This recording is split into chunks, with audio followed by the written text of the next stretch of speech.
Hello everyone, this is Colin once again. I'm making this video like this because I got a comment on an older video of mine that I did not too long ago saying, Ozzy, why do you keep making videos at the exact same angle? In other words, why are you always sitting on your bed with this bookcase behind you? This one here, it's right behind me now. That's getting kind of old. And, you know, the thing is, I was thinking the same thing myself. I thought, man, all my videos are starting to look the same. That's kind of old. And I thought, if I'm having those thoughts, then you guys are probably having that thought times 20. So, basically, I decided to set up my laptop like this. Now, I'm basically on my desk. My bed's behind me. So, most of my most recent videos have been at the angle where I'd be sitting there and the camera would be facing me like this. And now we've just sort of turned this way.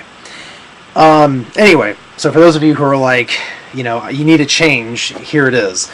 Now, the reason why I have to make videos in my room is, and I have a laptop, is because I need to replace the Wi-Fi chip in my MacBook because the wireless starts freaking out and it goes away, and sometimes I totally lose it.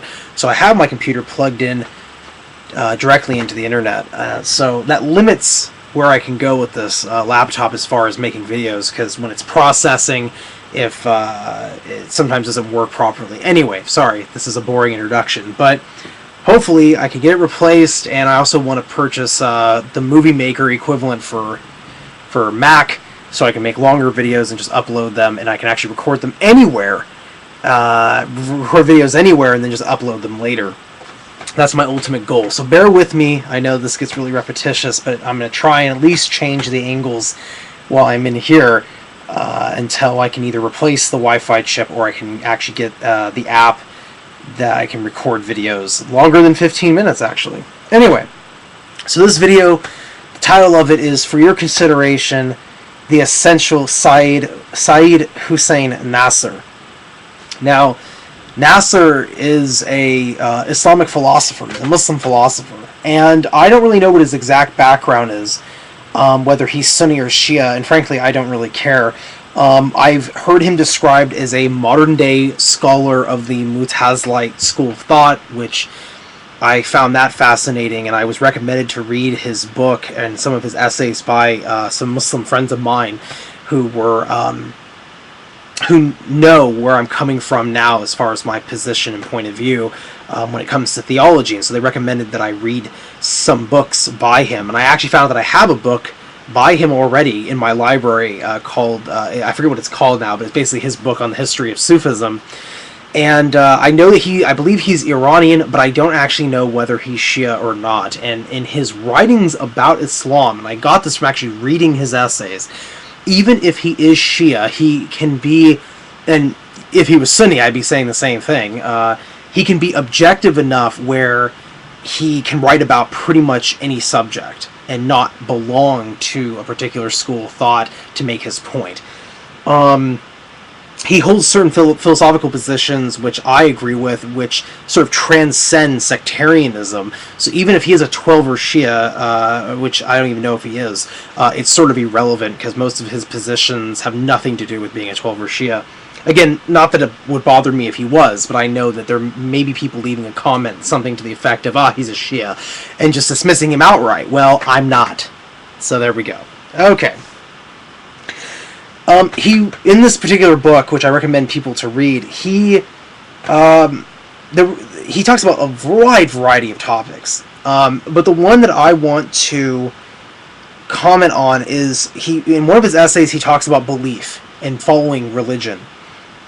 And he talks about people when their faith is challenged, how it is challenged, how they react to that challenge, and how that might change their perspective. And this really caught my eye while I was reading it, because I'm going through that sort of transformation, and I wanted to hear his thoughts. Now, in a past video, when I was first talking about my sincere doubts and how I was saying that I was being challenged about certain subjects specifically, I mentioned in that video of mine that I had three thoughts, or three choices to make.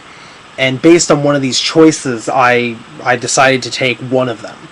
And I discovered that at the conclusion of a series of essays, he actually did 2 essays back to back on this subject, he illustrated the same 3 points that I had come up with, except for a 4th point, which I'll get to at the end of the video, briefly.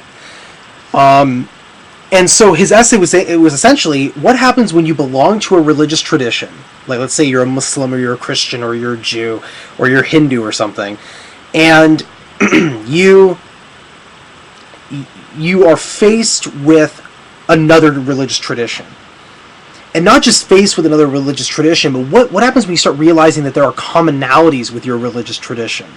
There are many things that your religion is saying that another person you meet, their religion says the exact same thing. And what if you start realizing that there are all these commonalities amongst all the world's religions? How do you deal with those commonalities? And he cites 3 things, and it's not just, these 3 things are not just to the scenario of you're faced with commonalities. I mean, these are 3 thoughts that, or choices people can make with regards to looking at their belonging to their religion, looking at other people's religions about anything. The first choice he mentions is you reject the claim that all religions lead to one absolute. In other words, you reject this idea that all religions are equal, that all religions can bring you to the same source or God or reality. And what Seyyed Hossien Nasr says in his essay is that this sort of thought is what happens when people start heading towards a more skeptical perspective, and actually people who tend to the total reductionist perspective, which most atheists out of the pool of skeptics, atheists tend to uphold this view the most, which is that since there are so many religions and most people have this belief that there's one God, then how could one God not give just one message? How can it be that there are so many messages that just they contradict each other, and so therefore if there is a God, he can't actually be trusted to send one consistent, coherent message to all of mankind? And so it's a very reductionist attitude. And he says that's one option. The second option is to accept only your religion as true and all the others are false. And he says in the essay, and I agree with him, that this is the most common decision that most people make. Most people on the planet make this decision, that only the religion you belong to is true and everybody else is false. You can acknowledge that there is truth in other religions. For example, if a Muslim believes don't murder people, and he sees the 10 Commandment in the book of, just in the Torah, thou shalt not murder, he can say, okay, that's a truth. But that doesn't mean that he's actually saying the entire religion of Judaism is therefore correct. Nasr mentions in his essay that the issue of tolerance and intolerance is included in this decision making, because you would have to, at this point, and this is one of the flaws of taking this perspective, at least that's how I interpret what he says here, is that when you make this choice, you essentially have to decide how tolerant are you going to be, because if you are the only one that has the absolute truth and everybody else is shy, just maybe a little shy from it, or is utterly just completely false, then how tolerant are you of people who you deem as being completely and utterly incorrect? And then are you tolerant of people that are sort of close to you? And that becomes a subjective thing that people who make this decision have to make. The third choice is to say that all religions as they are all equally from God, or from the same truth. In other words, that all religions are equally true. Now, he says that there is a flaw even with this perspective, and he says that there are things in each world religion that contradict another religion. So if they're all equally, as they are expressed, equally from God, then that's a contradiction. How is that? And this is sort of this is sort of like the first option by saying that all religions must be false, because again, if there is only one God or one true absolute reality, then how is it that there is such a variety that contradict each other? So these options 1 and 3 are sort of the same, except that with one you're saying, okay, fine, because of this contradiction, all religions are false. But at the third option, you are, I guess, ignoring the contradictions, and you're simply saying, I'll just accept all religions. Now, I haven't, it's been difficult to be a proponent of this point because, objectively speaking, like, for example, the Baha'i, members of the Baha'i faith, they tend to take this perspective that all the world's religions are manifestations of God's will. Well, there was a lot of contradictions if you're going to take that perspective because, Judaism says that prophecy ends with Malachi, at least, as far as, direct prophecy, unless I'm mistaken. The Christians believe that, direct prophecy, unless, I guess, you're an evangelical Christian, stops with Jesus, and if you're a Muslim, it stops with Muhammad, peace be upon him. And so, therefore, how could there be prophecy after Muhammad, peace be upon him? So, again, there's just issues with this. Now, I don't know how they get around that. They may, if there's a Baha'i who watches my videos, if you could leave a comment explaining how one gets around that, I would love to see it. It's just from my objective perspective, as best as I can be objective regarding this, it just seems like if you accept all religions as equally true in their expression of the truth, then what happens when you have one religion saying this is the end of the road? I can understand if you want to accept, Hinduism and Buddhism, but even then, there's a problem right there, because the Buddha rejected many things that Hinduism teaches. So how can they all equally be from the same God? Now, that's where Seyyed Hossien Nasr ends his first essay. So again, he talks about the pros and cons of taking both or all three of these positions.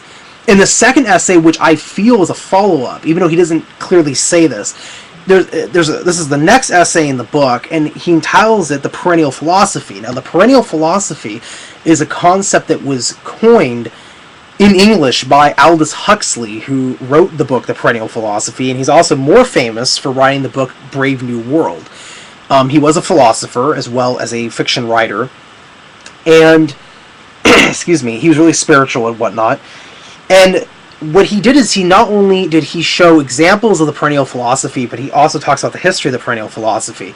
And one thing I've discovered is that there have been many people throughout history that have believed in the perennial philosophy. And I'm going to make a whole separate video about the perennial philosophy, but just as a sampler of what this means, is the perennial philosophy takes what is viewed as the third option and takes part of that. In other words, all religions are true, but explains what is meant by that. And thus, the perennial philosophy is a fourth option that you can take when you are when you come up with this question of, wait, maybe my religion isn't the only unique thing on the planet as far as a religious experience or belonging to a certain religion.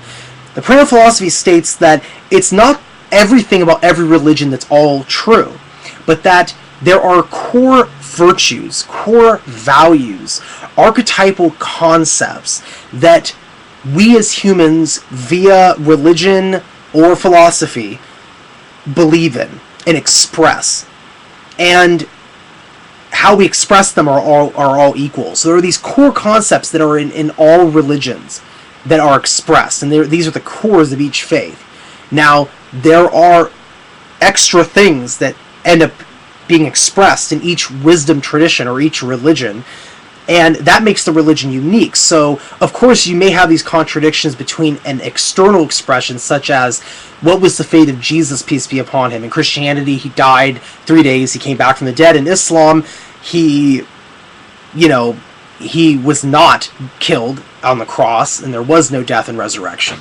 And so that would be an example of an external difference. However, there are core values that all religions share, and that is the perennial philosophy. This is the concepts that are the inward concepts in each religion, but they are the transcendent, at the same time transcendent concepts that are in each religion. And this is the fourth choice that one can make. And so I think this is the personal opinion of Seyyed Hossien Nasr, mainly because, and again, this may be a fallacy on my part, but he mentions negative, no con to this particular what way of thinking. And the book was published by the Perennial Philosophical Foundation, I believe is the publishing company. So that's not an endorsement. I don't know what is. But this is, the fourth choice is something that I've been really playing with, this idea. And I have read Huxley's book, so in a future video I will talk about the perennial philosophy specifically. So this would be it for this video. Peace.